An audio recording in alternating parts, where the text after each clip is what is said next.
اعوذ باللہ من الشیطان الرجیم بسم اللہ الرحمن الرحیم وَلِأَبَوَيْهِ، اور اس مرنے والے میت کے ماں باپ کے لیے لِكُلِّ وَاحِدٍ مِّنْهُمَا، ان میں سے ہر ایک کے لیے السُّدُسُ چھٹا حصہ ہوگا، مما اس میں سے کہ ترکا جو اس میت نے ترکہ چھوڑا، جو اس نے وراثت چھوڑی، جو مال چھوڑا، اس میں سے ماں باپ دونوں کو چھٹا حصہ ملے گا، بشرطے کہ ان کان لہو ولد، اگر اس میت کے لیے اولاد ہو، فإن لم یکن لہو ولد، پس اگر اس کی اولاد نہیں ہے، وورثہ ابواہ، اور اس کے وارث ماں باپ ہیں، فلأمہ الثلث، تو اس کی ماں کے لیے 1/3 حصہ ہوگا، پورے مال کے 3 حصے کیے جائیں گے تو 1/3 حصہ ماں کا ہوگا، باقی 2 حصے باپ کے ہو جائیں گے۔ اور اگر اس کے ساتھ ساتھ فإن کان لہو اخوہ، اگر اس میت کے لیے بھائی بھی موجود ہوں تو فلأمہ السدس، پھر ماں کا ثلث نہیں ہوگا بلکہ پھر ماں کا چھٹا حصہ ہو جائے گا، کم ہو جائے گا۔ لیکن یہ من بعد وصیت یوصی بہا، اس وصیت کے بعد یہ تقسیم کرنا ہے وراثت اس کو کہ یوصی بہا، جس کے ساتھ اس نے وصیت کی ہے، او دین، یا قرضہ ہے تو قرضہ اتارنے کے بعد وراثت کو تقسیم کرنا ہے۔ آگے اللہ تعالیٰ فرماتے ہیں کہ آباؤکم و ابناؤکم، تمہارے ماں باپ، والدین اور تمہارے بیٹے اولاد، لا تدرون، تم نہیں جانتے کہ ایہم اقرب لکم نفعا، کہ تمہارے لیے ان میں سے کون زیادہ نفع کے قریب ہے۔ فریضۃ من اللہ، یہ اللہ کی جانب سے مقرر کیا ہوا ایک فریضہ ہے۔ ان اللہ کان علیما حکیما، بے شک اللہ تعالیٰ وہ علم والا ہے اور حکمت والا ہے۔ وَلَكُمْ نِصْفُ، اور تمہارے لیے مردوں کے لیے آدھا جائیداد کا حصہ ہوگا، ما ترک ازواجکم، اس میں جو تمہاری بیویوں نے چھوڑا۔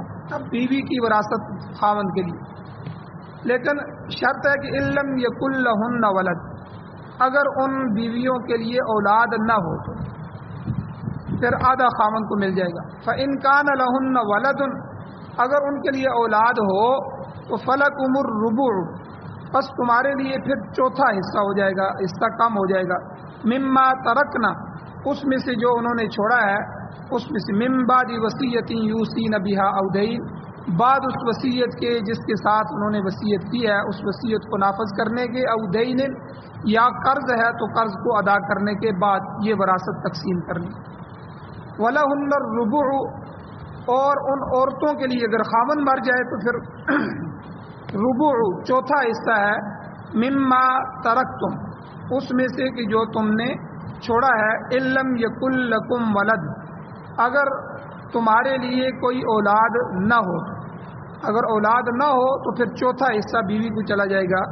فإن کان لکم ولد، پس اگر تمہاری اولاد بھی تھی، تمہارے لیے اولاد بھی ہے، تو فلہن الثمن، پھر ان عورتوں کو یعنی تمہاری زوجہ اور بیویوں کو 8واں حصہ ملے گا، مما ترکتم، اس میں سے جو تم نے چھوڑا ہے، من بعد وصیت توصون بہا او دین، اس وصیت کے جس کے ساتھ تم نے وصیت کی ہے اس کو لاگو کرنے کے بعد، او دین، یا قرض ادا کرنے کے بعد۔ سورۃ النساء کی آیت نمبر 11 کا دوسرا نصف، پہلی اس پوری لمبی آیت ہے، اس کا پہلے نصف جو ہے اس کا ایک حصہ پچھلے درس میں گزرا ہے، جس کے 3 درس بیان ہوئے ہیں۔ آج یہ دوسرا آیت کا حصہ ہے۔ تو کل کے درس میں وراثت سے متعلق جو مرد اور عورت کے حصوں کا حصہ بنتا تھا، ان کا تذکرہ تھا کہ ایک مرد کا حصہ 2 عورتوں کے برابر ہے۔ ایک مرد کو 2 عورتوں کے برابر حصہ دیا جائے گا۔ یہ لڑکوں کے بارے میں ہے کہ لڑکے اور لڑکیاں، جس مرد کی، جس میت کی لڑکے بھی ہوں لڑکیاں بھی ہوں، تو لڑکوں کو لڑکیوں سے ڈبل حصہ ملے گا۔ یہ کل کے درس میں تفصیلاً بیان ہوا ہے۔ اور یہ بھی بیان ہو چکا ہے کہ اگر میت نے صرف ایک لڑکی چھوڑی ہے، باقی اور لڑکیاں بھی نہیں ہیں اور لڑکے بھی نہیں ہیں، تو وہ کل مال کے نصف کی وارث ہو جائے گی۔ جتنا بھی مال ہے، اکیلی لڑکی ہے تو وہ آدھے کی مالک ہو جائے گی۔ اور اگر لڑکی اکیلی نہیں ہے، دو یا دو سے زیادہ لڑکیاں ہیں، تو پھر انہیں کل وراثت کا 2/3 حصہ ملے گا، یعنی 3 حصے کریں گے تو 3 میں سے 2/3 یعنی 2 حصے وہ ان لڑکیوں میں تقسیم ہو جائیں گے۔ وراثت کی یہ کل کے درس والی جو تقسیم تھی، یہ نسب کے اعتبار سے، میں نے کہا تھا اسلام میں اب 3 چیزیں ہیں، نسب، نکاح اور ولا۔ تو نسب کے اعتبار سے یہ جو بیٹوں اور بیٹیوں کو حصہ مل رہا ہے، اس کی تقسیم کل کے درس میں تفصیلاً گزر چکی ہے۔ اب آج کی آیت میں، آیت کے آج کے حصے میں نسبی کے اعتبار سے دوسری چیز جو والدین ہوتے ہیں ان کا حصہ اللہ تعالیٰ نے بیان فرمایا، اور پھر وراثت کے دوسرے سبب نکاح کے اعتبار سے بیوی اور خاوند کے جو حصے ہیں ان حصص کا تذکرہ بھی اللہ تعالیٰ نے اسی آیت کے اسی حصے میں فرمایا۔ اللہ تعالیٰ ارشاد فرماتے ہیں وَلِأَبَوَيْهِ لِكُلِّ وَاحِدٍ مِّنْهُمَا السُّدُسُ، یعنی ماں باپ میں سے ہر ایک کے لیے چھٹا حصہ ہے۔ ماں باپ کے لیے اگر بیٹا فوت ہو جائے تو بیٹے کے ترکے میں سے، بیٹے کی کل جائیداد میں سے ماں باپ ان میں سے دونوں کے لیے چھٹا حصہ ہوگا۔ کس میں سے؟ مما ترک، جو کچھ بھی مرنے والے نے چھوڑا ہے۔ لیکن اس میں 2 صورتیں ہیں کہ اگر مرنے والے کی اولاد ہے یا اولاد نہیں ہے۔ اللہ تعالیٰ کہتے ہیں یہ چھٹا حصہ دونوں کا اس صورت میں ہے کہ ان کان لہو ولد، کہ مرنے والے کی اولاد بھی موجود ہے۔ اولاد میں چاہے اس میت کے لڑکے ہوں یا لڑکیاں ہوں، ایک ہو یا زیادہ ہوں، اگر اولاد ہو گئی تو پھر اولاد ہونے کی صورت میں ماں باپ کو چھٹا حصہ ملے گا، یعنی 6 حصے کیے جائیں گے۔ مثال کے طور پر 6 لاکھ روپیہ ہے تو اس کا چھٹا حصہ یعنی 1 لاکھ روپیہ، 6 حصے کیے جائیں گے تو 1 لاکھ روپیہ والدین کا ہوگا 6 لاکھ میں سے، اگر اس میت کی اولاد بھی ہے۔ اور اگر والدین زندہ ہیں اور مرنے والے کی اولاد بھی ہے تو اس کے باپ کو بھی چھٹا حصہ ملے گا اور ماں کو بھی چھٹا حصہ وراثت میں ملے گا۔ اب یہ تو ایک صورت ہوگی جب اس کی اولاد ہے۔ اس کے برخلاف اگر دوسری صورت پیش آ جائے، یعنی مرنے والے یعنی میت کی اولاد نہ ہو اور اس کے ماں باپ ہو، تو اللہ فرماتے ہیں فَإِن لَّمْ يَكُن لَّهُ وَلَدٌ، اگر اس میت کے لیے اولاد نہ ہو، وَوَرِثَهُ أَبَوَاهُ، اور اس کے وارث صرف والدین ہوں، تو فَلِأُمِّهِ الثُّلُث، پھر ماں کو تیسرا حصہ ملے گا۔ یہ قانون ذرا ذہن میں رکھنے کی ضرورت ہے کہ یہ تیسرا حصہ پھر ماں کا بڑھ جائے۔ میں نے ابھی آپ کو 6 لاکھ روپے کا بتایا تھا کہ اگر آدمی فوت ہو جاتا ہے، اس کی اولاد بھی ہے اور اس کے ماں باپ بھی ہے، تو اولاد کے ہوتے ہوئے ماں باپ کو چھٹا حصہ ملے گا۔ 6 لاکھ میں سے 1 لاکھ روپیہ ملے گا کیونکہ اس کی اولاد بھی ہے، اولاد کو بھی دینا ہے۔ اگر اولاد نہیں ہے پھر ماں کو تیسرا حصہ ملے گا، یعنی اس 6 لاکھ کو 3 حصے میں کیا جائے تو یعنی تیسرا حصہ 2 لاکھ روپیہ بنتا ہے۔ 2 لاکھ روپیہ ماں کو مل جائے گا اور 4 لاکھ روپیہ باپ کو مل جائے گا اگر میت کی اولاد نہ ہو۔ یہ صورت بھی ذہن میں رکھ لیں۔ گویا اولاد کی غیر موجودگی میں میت کی ماں کا حصہ چھٹے حصے سے بڑھ کر یعنی تیسرا یعنی دگنا ہو گیا۔ اس صورت میں وراثت کا باقی 2/3 حصہ مرنے والے کے باپ کو چلا جائے گا، جس طرح میں نے کہا ابھی۔ اور یہاں پر بھی وہی قانون ہے کہ ایک مرد کو 2 عورتوں کے برابر حصہ ملے گا۔ اب ماں کو اگر 2 لاکھ روپیہ مل رہا ہے تو باپ کو 4 لاکھ روپیہ مل رہا ہے۔ بیٹوں میں بھی یہی قانون ہے، بیٹوں بیٹیوں میں، کہ بیٹوں کو جو ہے بیٹیوں سے ڈبل ملے گا۔ تو اسی طرح ماں باپ کا بھی اسی طرح ہے کہ اگر ماں کو 1 روپیہ مل رہا ہے تو باپ کو 2 روپے ملیں گے، تو یعنی باپ کا ڈبل ہو جائے گا۔ اور اسی طرح قانون میں نے بیان کر دیا کہ مرد کو 2 عورتوں کے برابر حصہ مل رہا ہے، تو جب ماں کو 1/3 مل رہا ہے تو باپ کو 2/3 مل جائے گا۔ تو اس کے علاوہ ایک اور بات سمجھیے کہ اس آیت میں اللہ نے ایک لفظ ذکر کیا مما ترک، جو کچھ بھی، اس کا مطلب ہے کہ جو کچھ بھی اس نے چھوڑا۔ مطلب کیا ہے کہ مرنے والے نے جو چیز بھی چھوڑی ہے اس میں ہر چیز میں وراثت تقسیم ہوگی، چاہے مرنے والے نے نقدی چھوڑی ہے، نقد پیسے ہیں اس کی جیب میں پڑے ہوئے ہیں، اس کے بکسے میں پڑے ہوئے ہیں، اس کے بینک بیلنس میں بینک میں پڑے ہوئے ہیں، یا کسی کو اس نے قرضہ دیا ہوا ہے، جہاں بھی نقدی ہوگی وہ سب کی سب نقدی جمع کر کے اس کو سب وارثوں میں تقسیم کیا جائے گا۔ اسی طرح سونا ہے، چاندی ہے، زیورات کی صورت میں ہے، اینٹ کی صورت میں ہے، یا کسی اور کی صورت میں ہے، وہ بھی تقسیم کیے جائیں گے۔ اسی طرح اس کا مکان ہے، مکان 1 ہے، 2 ہے، 3 ہے، کرائے پہ لگے ہوئے ہیں، رہائش رکھی ہوئی ہے، ہر چیز اس کی تقسیم ہوگی۔ اسی طرح زمین ہے، تو زمین اس کی شہر کے اندر ہے، دیہات کے اندر ہے، تھوڑی ہے، زیادہ ہے، یہ ہر زمین کو تقسیم کیا جائے گا۔ اسی طرح اوزار ہیں، اس کے جو کام کر رہا تھا اس کام کی مشینری ہے، اوزار ہیں، ان کو بھی تقسیم کیا جائے گا۔ قرضے کے آخری بات یہ کہ منقولہ اور غیر منقولہ ہر چیز میں ورثاء کے جو مقرر حصے ہوں گے، جو شریعت نے مقرر کر دیے ہیں، بیٹوں کے کیا ہیں، بیٹیوں کے کیا ہیں، والدین کے کیا ہیں، بھائیوں کے کیا ہیں، تو یہ سب حصے ان کو پہنچنے چاہیے، ان کو پہنچائے جائیں۔ تو مما ترک کے لفظ سے اللہ نے فرما دیا کہ ایک سوئی بھی اگر میت کی ملکیت میں آ رہی ہے تو وہ ایک سوئی بھی آپ نے اس میں تقسیم کرنی ہے۔ اب اس سے مما ترک سے آپ یہ واقعہ جو ہے اس بات کو آپ کو سمجھائے گا کہ میں نے پہلے بھی بیان کیا تھا کہ امام اعظم ابو حنیفہ رحمہ اللہ کا ایک پڑوسی تھا، وہ بیمار ہو گیا اور اس نے حضرت کو کہا کہ آپ تھوڑی دیر کے لیے تشریف لائیں۔ تو امام اعظم ابو حنیفہ رحمہ اللہ وہ اس کی عیادت کے لیے چلے گئے۔ اب وہ زمانہ اس طرح لائٹوں کا تو نہیں تھا، وہ دیوں کا زمانہ تھا، دیے جلائے جاتے تھے، دیوں میں تیل جلتا تھا۔ تو امام صاحب جا کے جب بیٹھے اور اس پر جو ہے تھوڑی دیر کے بعد موت کے آثار شروع ہو گئے، اب وہ غرغرے کی صورت شروع ہوگی، سکرات الموت آ گئے۔ اب یوں ہی اس کی روح نکلنے لگی تو امام صاحب نے فوراً اٹھ کے وہ جو دیا جل رہا تھا وہ بجھا دیا۔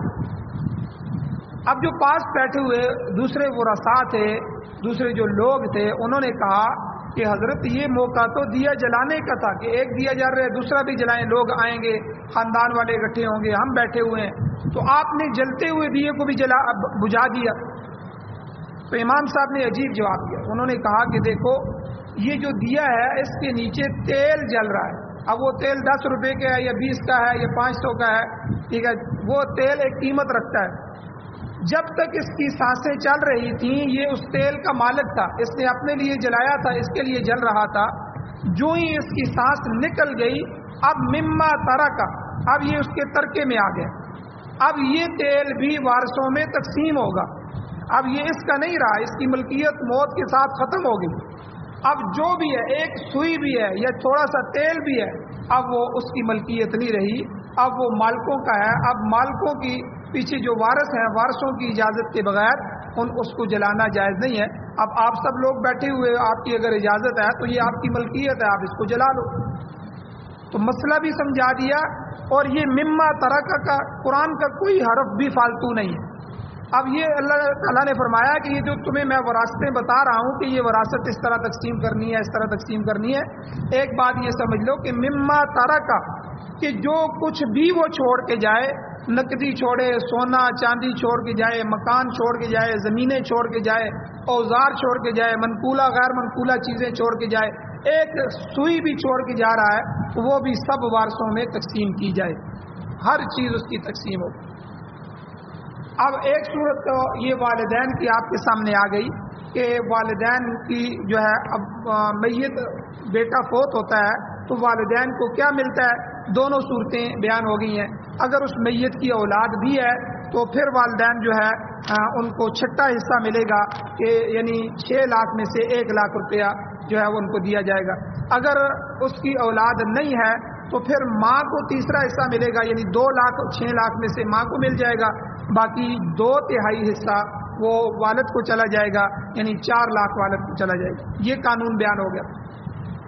اب اسی میں ماں باپ میں ایک تیسری صورت بھی بنتی ہے. تیسری صورت کا بھی اللہ نے ذکر فرمایا کہ میت کے اولاد بھی ہے اور میت کے ماں باپ بھی ہیں اور میت کے ساتھ بھائی بھی ہیں. فَإِنْ كَانَ لَهُ إِخْوَةٌ، یعنی مرنے والے کی اولاد یا تو نہیں ہے، اگر اولاد نہیں ہے مگر اس کے ساتھ بھائی بھی زندہ ہے. اور بھائیوں میں یاد رکھیں، بھائیوں میں 3 قسم کے بھائی آتے ہیں. ایک کو حقیقی بھائی کہتے ہیں، دوسرے کو اللاتی بھائی کہتے ہیں، تیسروں کو اخیافی بھائی کہتے ہیں. حقیقی بھائی وہ ہوتے ہیں جیسے ہمارے ماں باپ دونوں کی طرف سے ہوتے ہیں. دونوں کی طرف سے جو بھائی ہوتے ہیں، ماں بھی ایک ہے باپ بھی ایک ہے، تو وہ ان کو حقیقی بھائی کہتے ہیں. اور اللاتی بھائی اس کو کہتے ہیں جو باپ کی طرف سے ہو. کئی دفعہ والد کی طرف سے جو ہے وہ اولاد ہوتی ہے، بھائی ہوتے ہیں، پھر وہ بیوی فوت ہو جاتی ہے، والد نئی شادی کر لیتا ہے، اس سے بھی اولاد ہو جاتی ہے. اب یہ آپس میں تو بھائی ہیں لیکن یہ جو ہے وہ اللاتی بھائی ہیں کہ ان کا باپ ایک ہے لیکن ماں ایک نہیں ہے. دوسری شادی سے جو اولاد ہوگی وہ آپس میں بہن بھائی ہوں گے، وہ اولادیں ساری، لیکن وہ اللاتی بہن بھائی ہوں گے. اسی طرح اخیافی بہن بھائی، یعنی اخیافی کہتے ہیں صرف ماں کی طرف سے، ماں جو ہے وہ ان کی ایک ہے لیکن والد جدا جدا ہے کہ ماں سے اولاد ہے تو ٹھیک ہے، اب والد فوت ہو گیا ان کا تو ماں نے دوسری شادی کر لی. اب یہ جو اولاد ہے دوسری شادی سے جو اولاد ہوگی ماں کی طرف سے، یہ آپس میں اخیافی بھائی کہلائیں گے. یہ تینوں قسم کے بھائی، کسی طرح کے بھی اس کے بھائی موجود ہیں میت کے، تو ان سب کی حالت میں اللہ تعالیٰ نے فرمایا فَلِأُمِّهِ السُّدُسُ، پھر ماں کا حصہ کم ہو جائے گا، ماں کا حصہ چھٹا رہ جائے گا.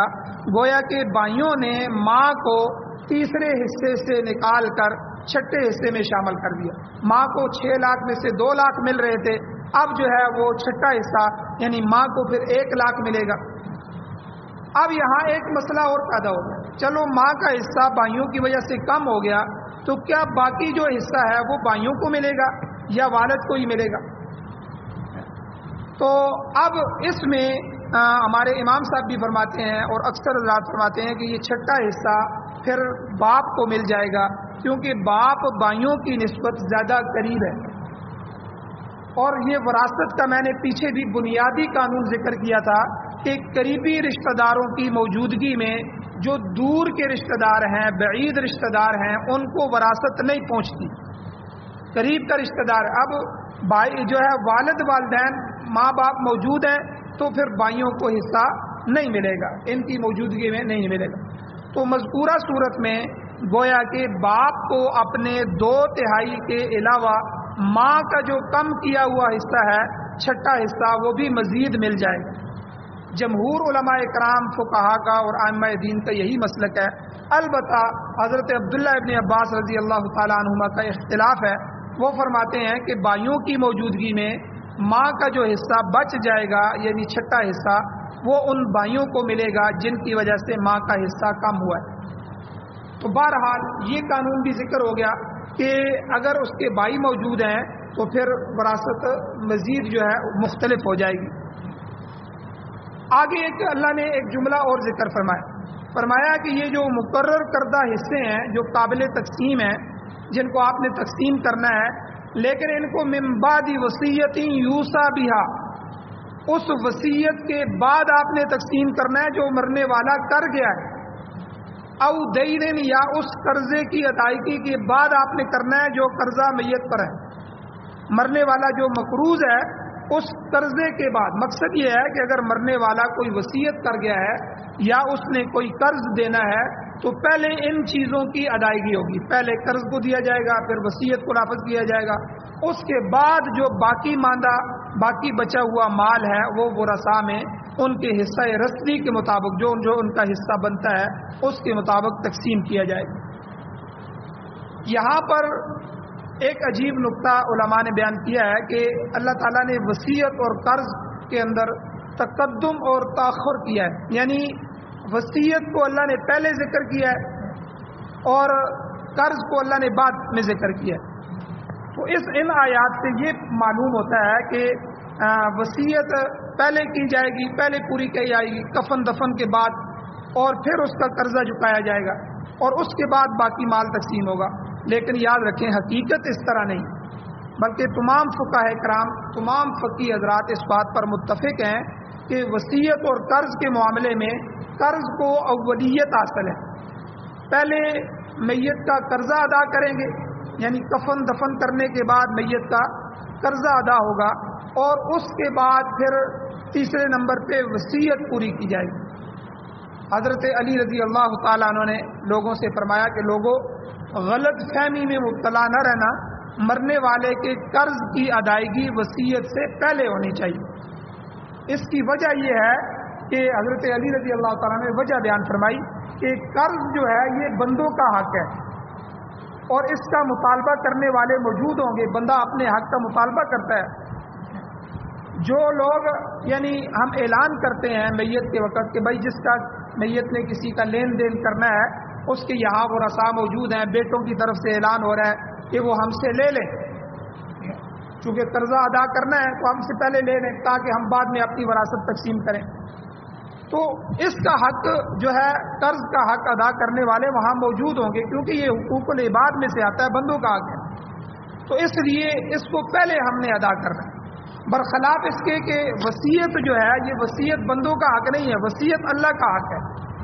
تو اس وصیت کا مطالبہ کرنے والا بظاہر کوئی موجود نہیں ہوتا، تو اس خیال سے کہ کہیں لوگ اللہ کا حق بھول نہ جائیں، اللہ تعالیٰ نے وصیت کا پہلے تذکرہ کیا۔ یہ پہلا تذکرہ کرنا وصیت کا اسی لیے ہے کہ لوگ اللہ کے حق کو بھولے نہیں، وگرنہ وراثت کا صحیح تعین ہی اس وقت ہوتا ہے جب اس کے ذمے واجب الادا جو قرضہ ہے ادا کیا جائے۔ لہذا قرضے کی ادائیگی وصیت کی تکمیل سے پہلے ہوگی۔ پہلے جو ہے سب سے پہلے میت کا کفن دفن اس کے مال میں سے ہوگا، پھر جو ہے ہم اس کا قرضہ ادا کریں گے، پھر اس کی وصیت کو دیکھا جائے گا، پھر وصیت کو ادا کرنے کے بعد پھر تو جو ہے باقی مال وارثوں میں تقسیم کیا جائے گا۔ اور وصیت کے حقدار لوگ کیا ہیں، انشاءاللہ کل کے درس میں اس کو بیان کیا جائے گا۔ اللہ تعالیٰ سے دعا ہے اللہ ہمیں عمل کی توفیق عطا فرمائے، اور انشاءاللہ کل کے درس میں زوجین کا حصہ کیا ہے، میاں بیوی کو کیا ملے گا، اس کو بھی تفصیلاً بیان کیا جائے گا۔ اللہ تعالیٰ سے دعا ہے اللہ ہمیں عمل کی توفیق عطا فرمائے، آمین۔ الحمدللہ رب العالمین والعاقبۃ للمتقین والصلاۃ والسلام علی رسولہ النبی الامی الکریم۔ یا اللہ ہماری کمیوں کوتاہیوں کو معاف فرمائیے، درگزر فرمائیے، صغیرہ کبیرہ گناہوں کو معاف فرمائیے۔ یا اللہ کمزور ہیں، سیاکار ہیں، گناہ گار ہیں، لیکن حضور علیہ السلام کی امتی ہیں، یا اللہ حضور کی نسبت سے ہمیں معاف فرما۔ یا اللہ قرآن و سنت کی تعلیمات، اس کو سننا، سمجھنا، سمجھانا، یا اللہ اس کی اشاعت کرنا، اس کی توفیق عطا فرما۔ یا اللہ پاکستان سمیت پوری دنیا میں قرآن و سنت کو غالب فرما۔ یا اللہ جو بیمار ہیں ان کو شفا عطا فرما، جو پریشان حال ہیں ان کی پریشانیوں کو دور فرما، کمزوروں کی مدد و نصرت فرما۔ یا اللہ ہماری ہر تمام جائز حاجات کو یا اللہ اپنے خزانوں سے پورا فرما۔ یا اللہ جو حضرات ایمان کی حالت سے اس دنیا سے جا چکے ہیں، یا اللہ ان سب کی بخشش فرما۔ یا اللہ ہماری دعاؤں کو محض اپنے فضل و کرم سے قبول فرما، پورا فرما۔ صلی اللہ تعالی علی خیر خلقہ محمد وعلی واصحابہ واہل بیتہ وازواجہ وذریتہ اجمعین برحمتک یا ارحم الراحمین۔